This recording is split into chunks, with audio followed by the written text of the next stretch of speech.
Hello everybody, and welcome to a new episode of Gaming in the Wild, a video games podcast about games from the artistic, creative side of the tracks, from indie to AAA. My name's John, I'm your host. I missed an episode last week. It's something that I don't do very often. I like to get the podcast out every week. It's fun to make, it gives me some routine, and I love talking about video games.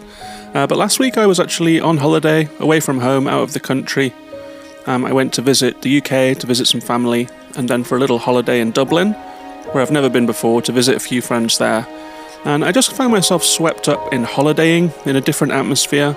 I was doing a lot of reading, doing a lot of relaxing, not playing any games at all. It's very rare for me to not at least be tinkering with something, but it felt healthy and right to just take a little step back and do something else for that little break. But I'm really happy to be back now. I have picked up a few games since I returned to Iceland, where we have some beautiful summer weather, just to do the traditional Reykjavik weather report.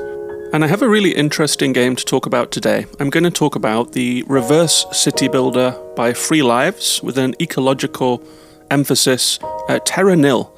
This is a game that has been in development for quite a while. It's been delayed a couple of times.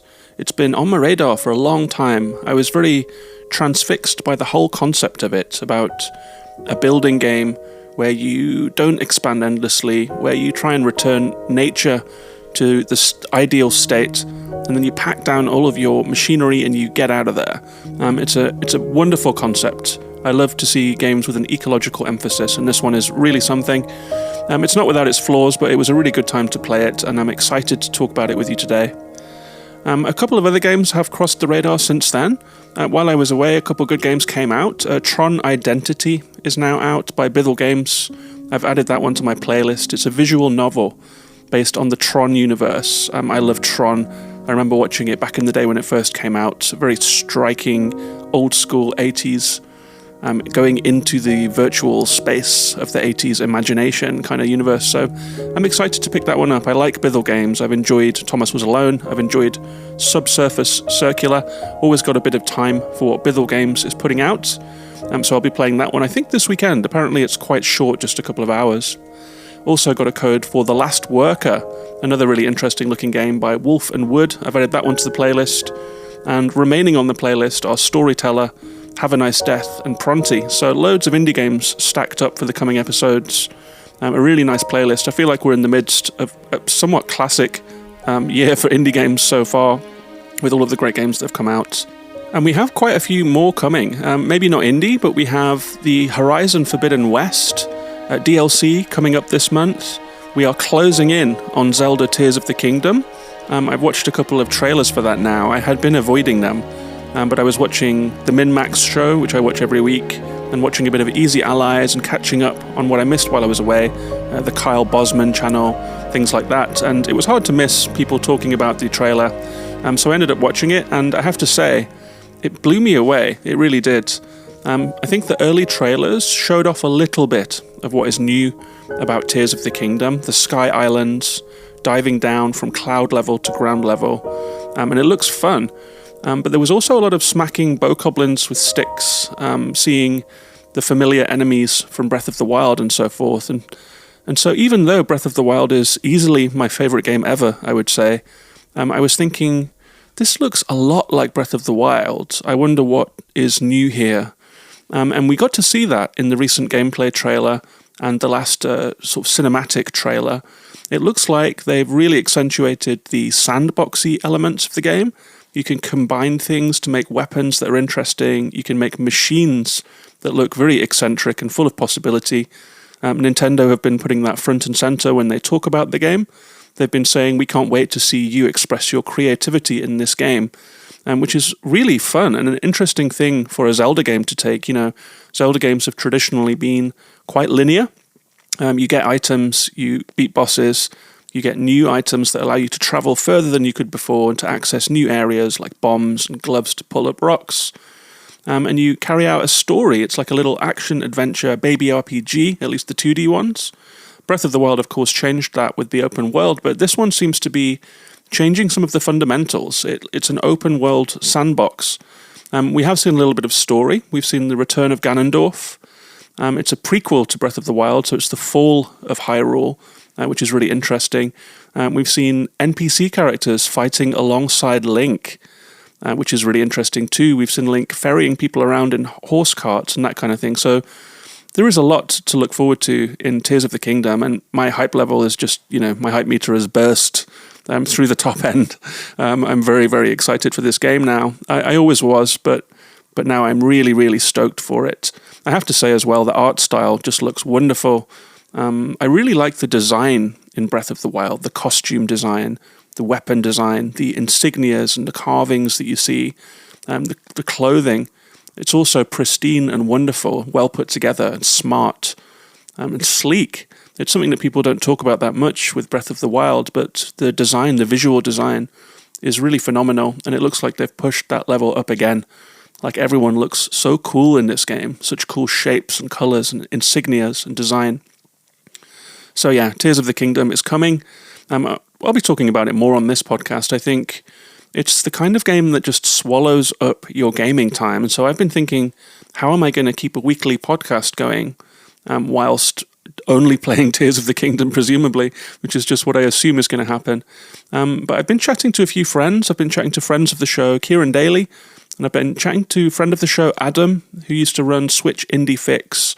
And they are like in an equal state of hype to me. So perhaps I will have a couple of guests on throughout that Tears of the Kingdom release month, talk about the games they've played so far this year, and talk about Tears of the Kingdom. Maybe that's the way that this podcast will handle that huge monumental game that is coming our way. There are some other games coming out in April too. There's quite a stacked schedule. I'm going to run through a couple of those. It is now the 15th, so on the 12th, the Ghostwire Tokyo, which I covered on the show last year upon its PlayStation release, has come to Game Pass. So I think a lot of Xbox people are going to be looking forward to that one coming. It's published by Bethesda. It's by Tango, who had a lot of success earlier this year with Hi-Fi Rush. And that one is now out on Game Pass. It's a good time. I enjoyed the relaxing open world clearing that lets you do. It's very much a map marker game set in an empty Tokyo that is in an eternal night with these ghosts wandering around. It has combat and exploration. It was a really nice map clearing game, so that one's out on Game Pass now. An intriguing looking card game called Wildfrost came out by a couple of developers, Will Lewis and Gazita, published by Chucklefish. That one's out on Switch and PC. It's a party-based deck battler, but rather than the usual turn-based system of deck builders, this one has an action element too, with timers ticking down. I have heard some people saying that it's got a difficulty ramping issue, but it looks great. I'm interested in Wildfrost. On the 19th, less than a week away, Horizon Burning Shores is coming out. It's the DLC for Forbidden West, which was in my Games of the Year top 10 last year. I think I'm firmly on the record as being a huge admirer of the Horizon universe. I was thinking about Horizon today, actually, because whilst writing about Terra Nil, I was thinking about how so many post-apocalyptic games are just caked in misery, like, the Fallouts and the Last of Us's and the Mad Max's, all of these dystopian visions of the future. Horizon actually isn't like that. There is a terraforming element to the story. There is more going on in Horizon than meets the eye for a post-apocalyptic game, and I think that note of optimism is perhaps one of the reasons that I like it so much. So I will for sure be jumping directly into Burning Shores, which takes the game to the LA cityscape, so that's just going to be spectacular. I can't wait. There are new machines to fight and new story elements too. There is a game coming out on the 20th called Tin Hearts by a developer called Rogue Sun. That one is coming out as a Switch exclusive on the 20th, followed by a PC Xbox on May 16th. It looks like an interesting one. It's like a 3D Lemmingsy game. So you have this little train of tin soldiers that you have to get from A to B, also with a little bit of Tinykin vibes. It's like a giant house, and a little bit of Moss, the VR game where you have like a ghostly hand that you use to change the environment so that your little mouse guy can run from A to B. So that's an interesting looking one. It's an interesting concept. Tin Hearts is coming out on the 20th. Same day, Coffee Talk Episode 2 is coming out. That's that really fun visual novel where you're making hot drinks for characters whilst they tell you their stories, and you can give them advice and so forth. It's a very relaxing game and really nicely written, so I'm really glad that Coffee Talk has another episode coming up. On the 21st, Advance Wars 1 and 2 are coming out after the long delay due to the Ukraine war, which is still going on, but Nintendo seem to have decided that it's okay to put that out now. It's the classic tile-based strategy game with red versus blue. I was an original Advance Wars player, and so I will try that one at some point. With such a stacked month, I'm not sure if I will pick it up upon release, but I am going to play it sooner or later. A game that I talked about in my indie preview for this year is going into early access, or public beta, or whatever they're calling it. This is the voxel open-world detective noir game with immersive sim elements where you're running around a city, trying to track down clues, trying to put them all together, taking on cases. It's had some nice early notices, so if you're on PC, check out Shadows of Doubt. It looks really good. On the 25th, Strayed Lights is coming out by Embers. It's a combat-based 3D action-adventure kind of game. It looks very combat-focused. You're dodging, you're dashing, you're countering, striking. It looks very fluid and fast and tricky. And it has a really lovely colour palette that reminded me of games like Faya and Scourgebringer. It's that neon, and Sayonara Wild Hearts actually, it's that neon purple, blue, pink colour palette. Always catches the eye, kind of futuristic and 80s at the same time. That's Strayed Lights. On the 27th, The Last Case of Benedict Fox is coming out. This is an interesting looking indie game. It's coming out for Xbox and PC. It's a 2.5D Lovecraftian Metroidvania with combat, puzzles, exploration. There are some nice trailers for that one. I'm always a bit of a sucker for a good Metroidvania, and I love Lovecraftian stuff too, with monsters beyond the veil and cults and mystery and all of that Lovecraft stuff. So that one's on the 27th. And finally, on the 28th, a big game, Star Wars Jedi Survivor by Respawn. It's coming out on next-gen consoles. Looks very glossy. It's the Jedi Fallen Order sequel. I have watched a couple of previews for that one. There's some interesting stuff in there. Something that was missing from the original that is a highlight of any Star Wars movie is a town. You know, like on Tatooine when they go to the desert town and there are aliens clumping around, Imperial soldiers everywhere. Those kind of things are a keystone of Star Wars in some ways, and there wasn't a town in the first one. You went from level to level, but there is a town in this one that's going to act as a hub, and some of the footage looks just wonderful, exploring the buildings, talking to people, bringing the Star Wars universe to life in a way that seems true to the movies. From what I've heard, you can also find people out in the world. You travel between planets on your ship and then go to different levels that have combat, Metroidvania, base attacks, all of that stuff. The original had a bit of a Dark Souls-y influence that I didn't quite like. I'm curious to see if that is still in there. But the Force skills look amazing. And apparently you can meet people out in the levels and take them back to the hub, which then expands the amount of stuff that you can do there. That's a big improvement too. I think one of my big critiques of Fallen Order was the upgrade system. It wasn't great. A lot of the things that you find were cosmetics that didn't seem to really change how your character looked at all. It was almost like they had planned for microtransactions, and so the game was all set up for this kind of vibe and then pulled it out. So I'm not quite sure what happened with Fallen Order, but it looks like that side of things is going to be much improved. So I'm very curious about Star Wars Jedi Survivor. I will watch the reviews, and who knows, I might just pick that one up. And traditionally, I have kept this running list of games that I'm interested in with dates in just a messy Apple note that is missing half of the info. Like I have to go and Google all of the games to find out who the developer and publisher are, release dates, double check everything. But we started doing this collectively in the Gaming in the Wild Discord. I started a spreadsheet that contains all of that info and opened it up to the patrons of the show. And so people have been using the spreadsheet and punching in games that they are interested in too. So it's not just my personal list this time, it's a little bit of a group effort.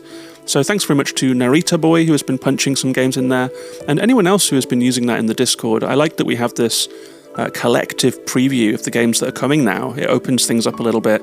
We're sharing information and passing on good trailers that we've caught here and there.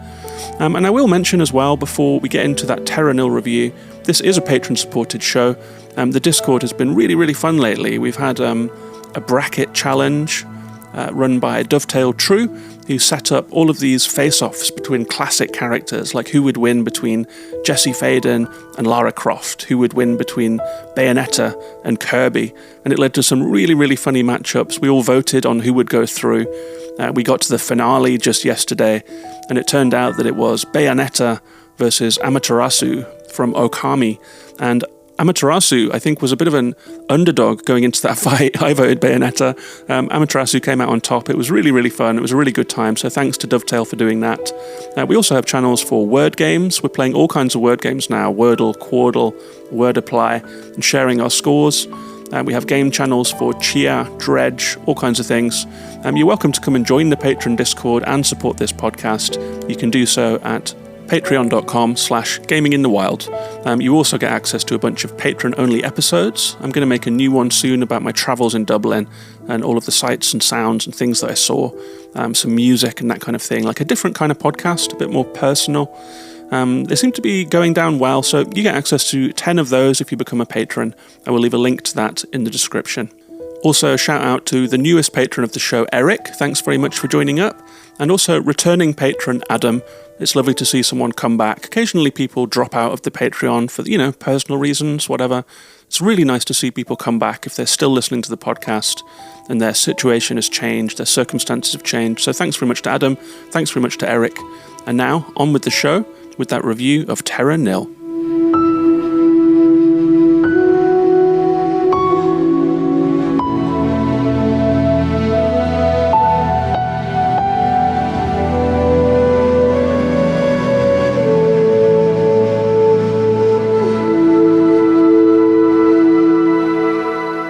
So Terra Nil is by South African developer Free Lives, published by the ever-reliable Devolver Digital.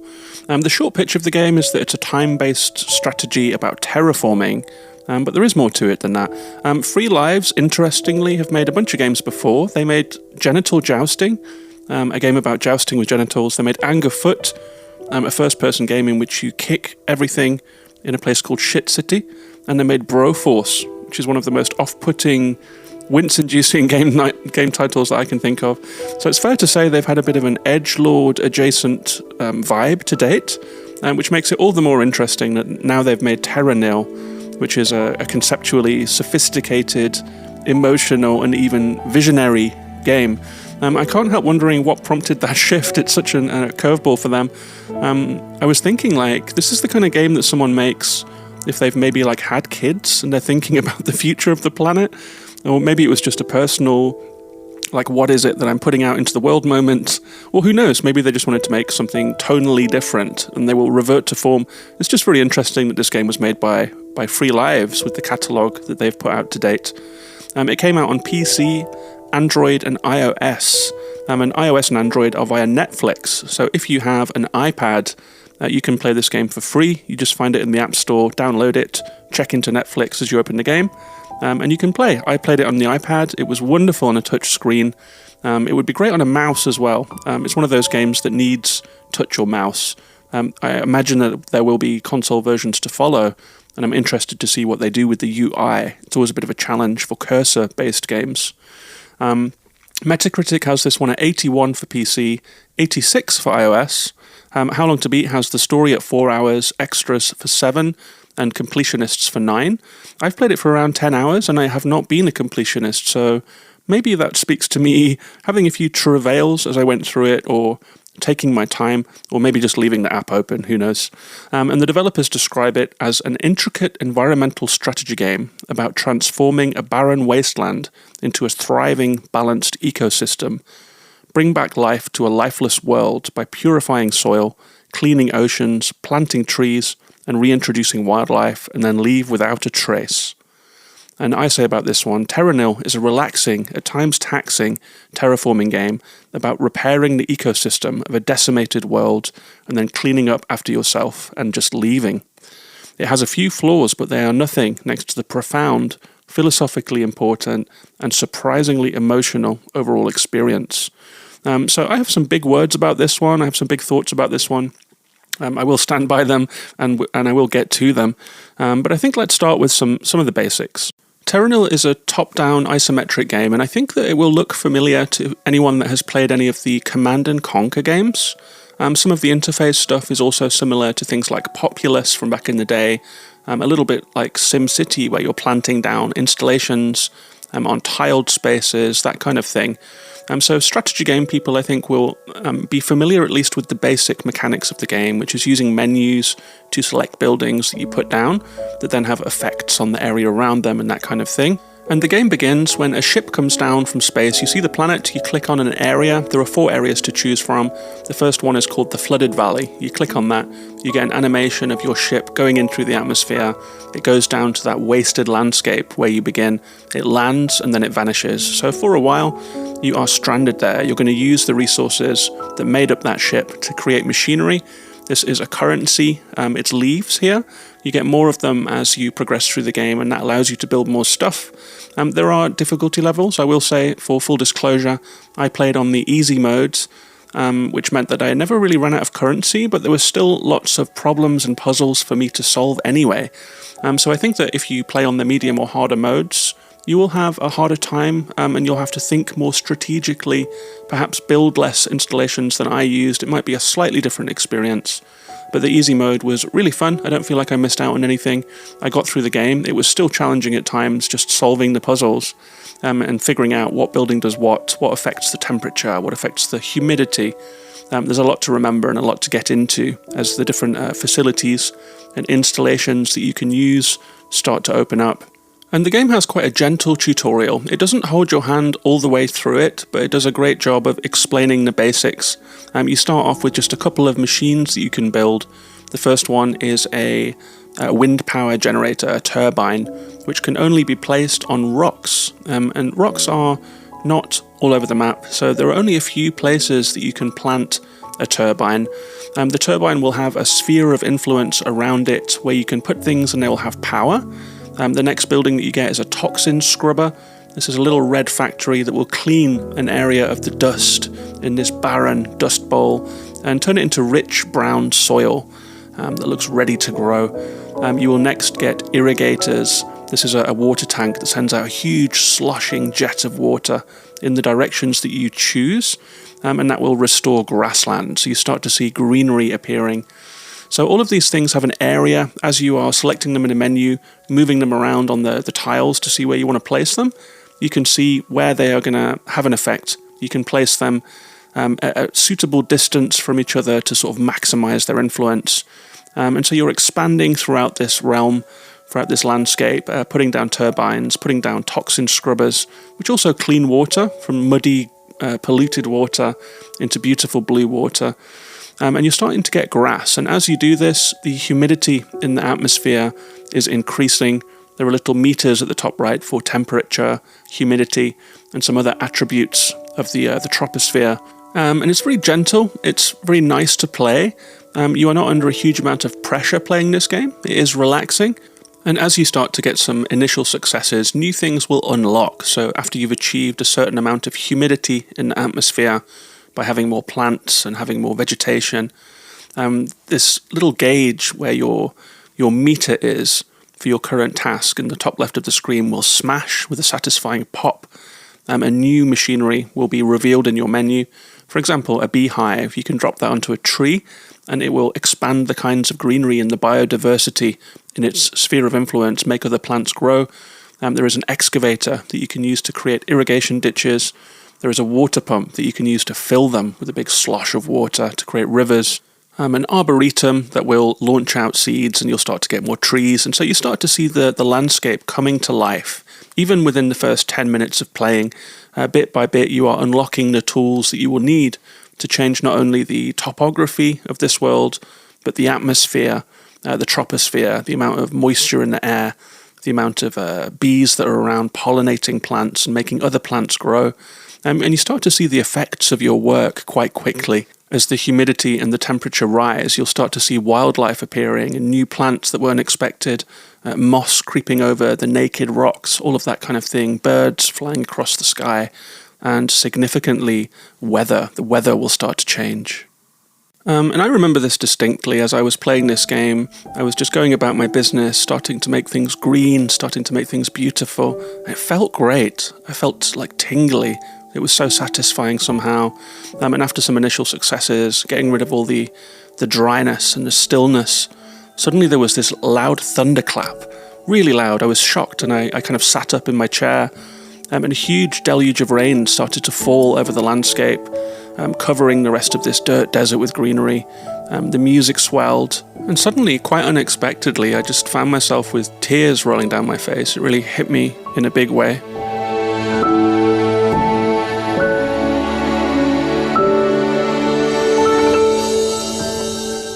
And I think there are a few reasons for that. This isn't the kind of game you expect to have that kind of effect. It's not a dramatic story with love and loss and deaths and all of that kind of stuff. And I was thinking about why. Why am I feeling this way? Why is this game affecting me so much? And I think that it was an unexpected outlet for a lot of pent-up climate angst and ecological despair that I think a lot of people feel as we read the news every day about, the ongoing mass extinction of animal species, the sight of the dying Great Barrier Reef going grey, industrial expansion, deforestation, extreme weather, all of that kind of stuff, everything that's happening, all of the news that we get. It's a lot to cope with for all of us, I think, and it kind of has this level of hopelessness of actually having an effect on it, even if you vote right, even if you recycle and do all of the individual things that we can do. I think climate anxiety is real. And another aspect of it is that we're all part of the problem as we use power. It's just painful. And for some reason, this moment in the game, the thunderclap, the rainfall, just brought it all to the surface. And I felt like it's a little flicker of something, a little flicker of hope, I guess. And not only because of the tech utopian idea of using machines to change the world for the better, but that someone had thought to make this game. It's really human will to change how we operate, to change our systems, to change how we produce power, to curtail industry, to think more about things. And the political will hasn't been there. So in some ways, it's a human problem. At first, we perhaps weren't aware of it. Now we are. And yet still the will is not there to change it. So I think I was just moved by the existence of Terra Nil at all.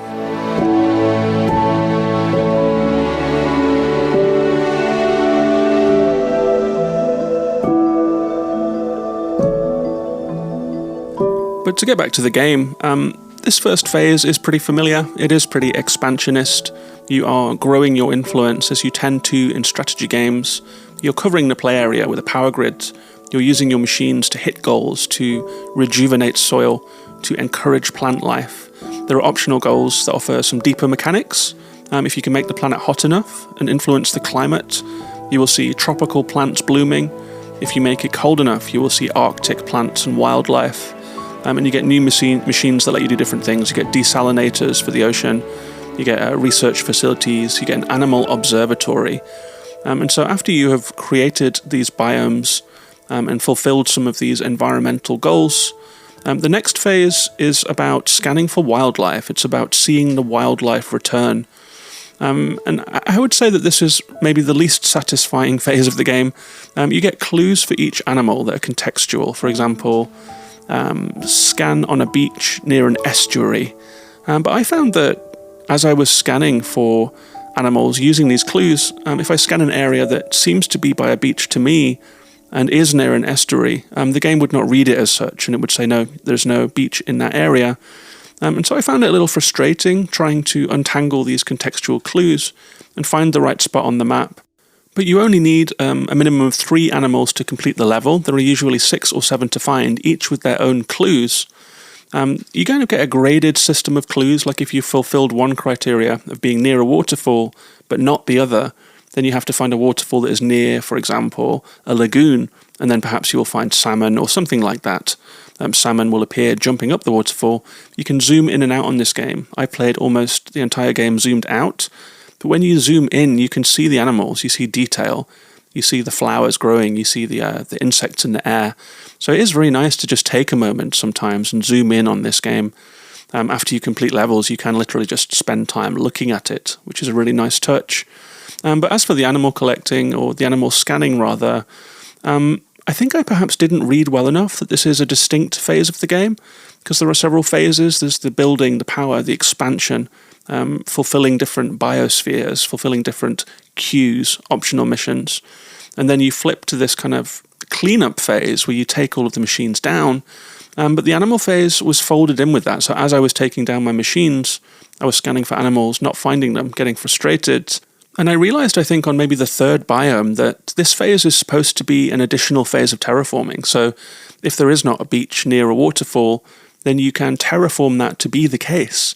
It felt a little odd to me because having restored this beautiful wilderness, you then have to start tinkering with it and sort of destroying things to make animals appear in a way that felt counterintuitive to me. For example, I was looking for one animal that the only clue was it's in a big lake. None of my lakes were big enough, but I used some detonators and diggers to enlarge a lake artificially, and then I found the animal, but it didn't feel quite as clean as the rest of the game to me, changing the engineering. It was like an engineering change to the planet in a different way, sort of a different vibe to everything else that I'd been doing. It felt a little more intrusive and intentional than sort of creating conditions for nature to flourish, to then go into that nature and start dissecting it to make certain things happen.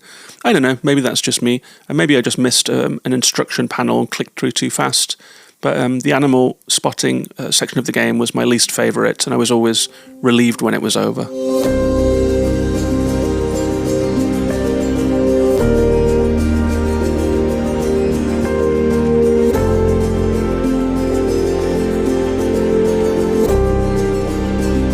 But next comes the final phase of each cleanup. After the animal spotting, you have to do your cleanup, your packing down of all of your stuff, which is both slightly tedious and deeply satisfying in several different ways. You can place recyclers that have a wide radius all around the map. They will deconstruct all of the buildings in their radius, and they will suck up all of the metal, all of the glass, all of the wiring. You then have to create a different kind of infrastructure to empty the recyclers by sending vehicles to them. So it's an extra phase of design, and it makes you think of the map in a different way. And how you recycle changes from area to area. In River Valley, you have to create a network of waterways using this digger machine that hovercrafts can then use to reach the recyclers. If there are waterfalls, then you have to build little lifts that the hovercrafts can go up to reach the recycler. On another level, it's a monorail that you have to create that you can use for different things, but also for the pack down. And it is a whole other kind of puzzle packed into the level. And it made me think differently about what I was doing. I think once you realize in the building phase, you are going to have to get rid of all this stuff, you think a little more intentionally in where you place things. So you're bearing the end life of each structure and each facility in mind as you are building. And this is another aspect of the game that I think was really resonant and really philosophically important when it comes to, modern life, because product end life is another big topic. Single-use plastics, things that we use and throw away en masse, like white goods, washing machines, freezers, furniture. There's been a bit of an awakening on this. I think photographs of, town-sized piles of disused washing machines and things like that, landfills, plastic islands out in the ocean. We are starting to think about consumption differently, but product end life isn't quite there yet. There's more emphasis on making something good, not enough emphasis on what happens to it at the end, like how do we disassemble it, how do we dispose of it. So there's a lot of factories just pouring goods into the world that are going to end up buried or in the sea or whatever. And it's just startling and mind-blowing to think about all of this stuff. So the fact that this game has an end-life section where you take down all of the buildings, you use all of those materials to reconstitute your ship, and then you take off and leave this untouched wilderness is, well, untouched in inverted commas because it's been touched quite a lot by human hands to bring it back, but there is no trace left, there are no remnants. As your ship takes off and the words "Wasteland Reclaimed" appear on the screen, you pick up your little hovercraft as the very last thing and your ship leaves, and then you are given the moment to enjoy what you've created or to move on to the next level. It's very effective, very beautiful, and I really enjoyed that part of the game.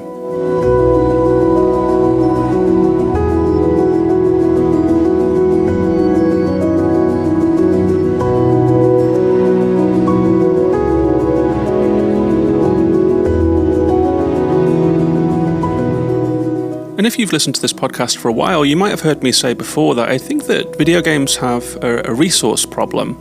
Many games, even gentle, thoughtful games, the one that springs to mind for me is Spiritfarer, in which you sail around the world. It's a very gentle game. You grow things, you cultivate, you help souls to die and move on.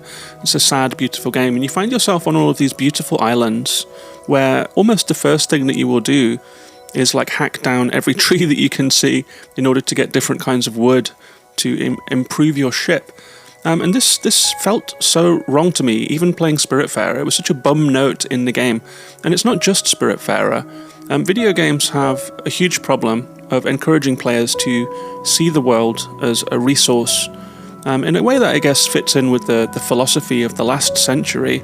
We decimate the natural world in order to make things, in order to get things, animals, skins, whatever, mining and quarrying, all of that kind of stuff.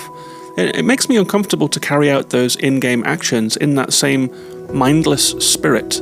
Like, why not cut down the forest? What if I could just find another way, leave an undisturbed forest and find a different way to improve my ship? It's never an option, really. And there's a feeling that every gemstone you see in a game perhaps shouldn't be broken off and used, perhaps every rock shouldn't be smashed, perhaps every flower shouldn't be picked and every animal shouldn't be hunted.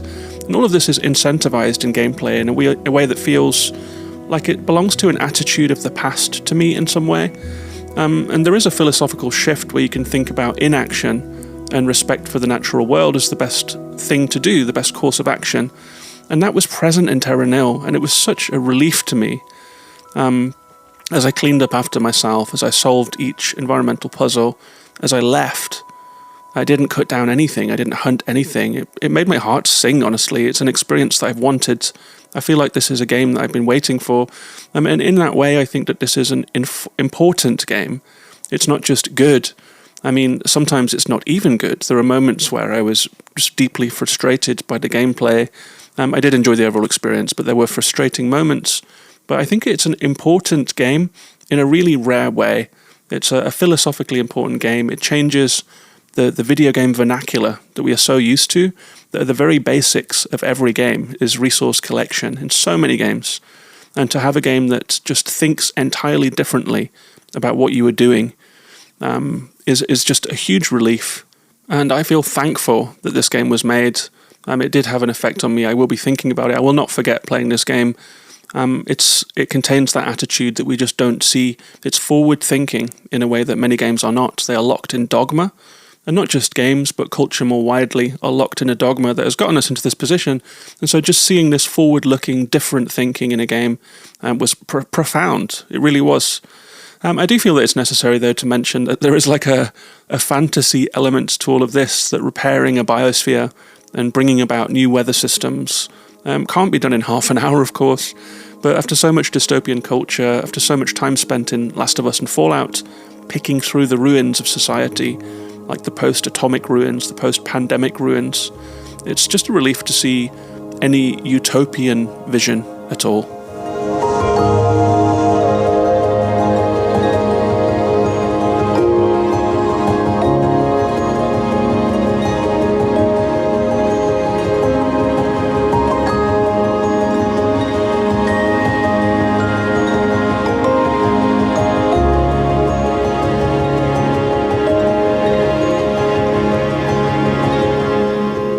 So to run through some of the good and bad things about Terra Nil, I mean, obviously, I'm very in love with the overall concept, the next level, tech utopian thinking.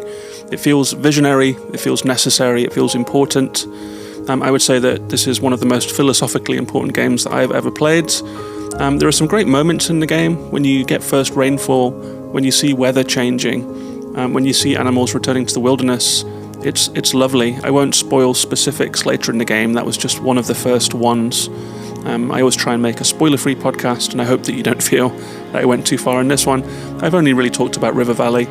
I will also say that the systems interlock quite nicely. It's intuitive, it is well tutorialized, it looks great. The soundtrack is absolutely gorgeous. I've been really enjoying listening to it.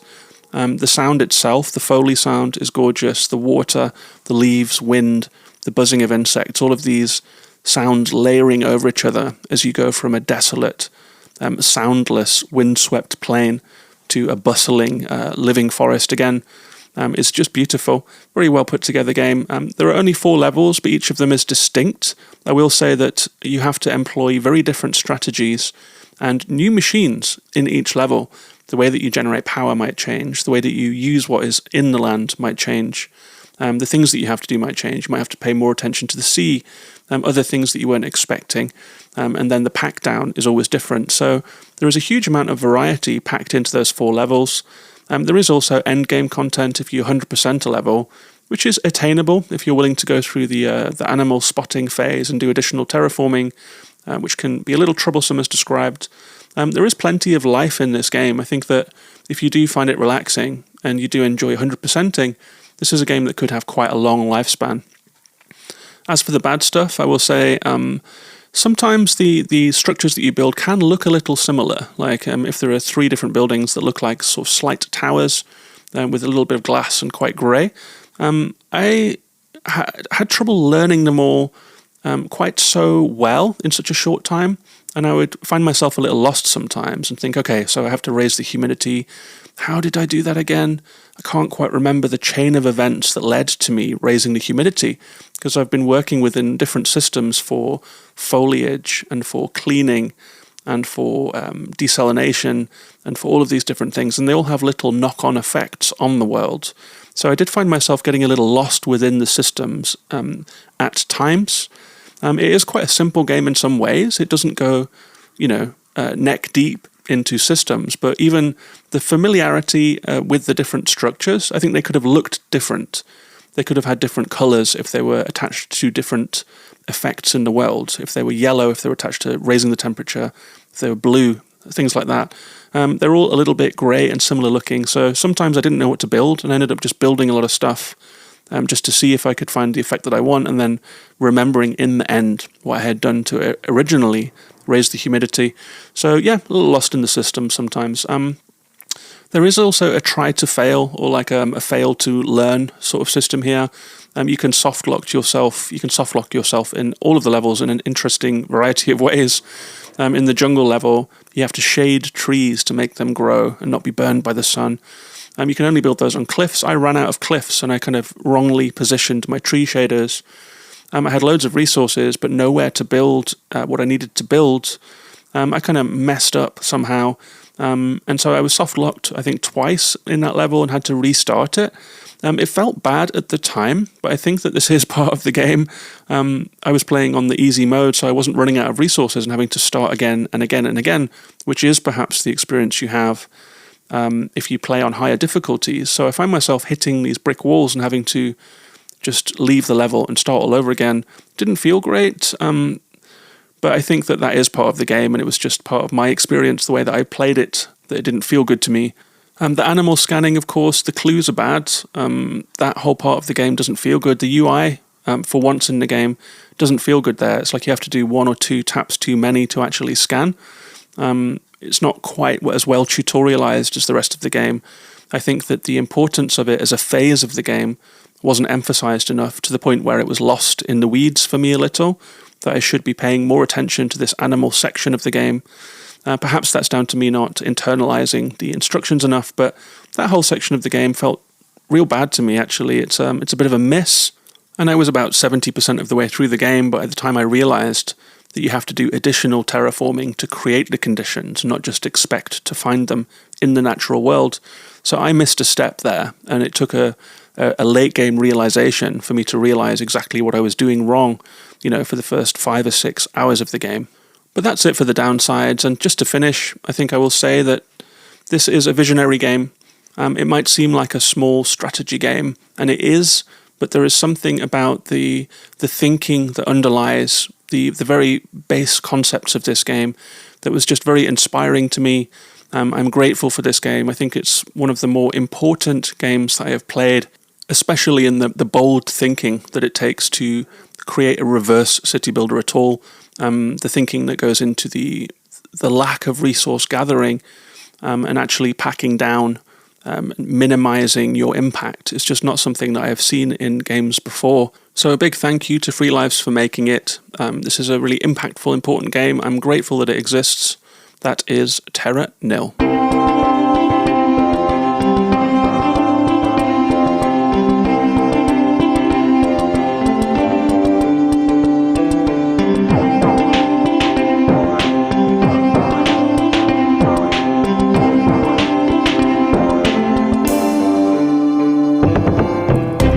So that was my review of Terra Nil. Hope you enjoyed it. I hope I didn't get too preachy in there for you. Whenever you talk about environment, whenever you talk about humanity in those big sweeping terms, I think it can come off like a certain way. I tried to make this podcast a relaxing space, an apolitical space largely, even though I guess my opinions and my feelings on things do sneak through. Maybe that's not such a bad thing. Maybe it's fine to put a bit of yourself into these things. But yeah, loads more to come. I am going to start playing, I think, TRON Identity, maybe right after I finish this podcast. It's quite sunny outside though, so maybe a walk, and maybe then some TRON Identity later on. Also Storyteller, all of those indie games that I've mentioned that I have stacked up at the moment. I guess next week Horizon is coming out, so that's going to dominate my playtime. I'm not sure how long the DLC will be. I will say though that the last Frozen Wilds DLC for Horizon Zero Dawn was actually a huge chunk of game. It was actually some of the best Horizon gameplay and some of the best dialogue and story in the entire series, so Burning Shores could be quite substantial. But I will be talking about that one for sure. Maybe that will be next week's episode. Maybe it will be one of those indie games. I hope you will come along for the ride. And in the meantime, please do come and find me on Twitter, at Gaming in the Wild, Instagram, and YouTube. If you are watching on YouTube, then thank you. Please like and subscribe, as they like to say. Please do share the podcast with a friend. Please do retweet it. It's always good to get more people listening, especially this episode. This was an important one to me. So take care of yourselves and each other. I'll be back next week, and bye-bye for now.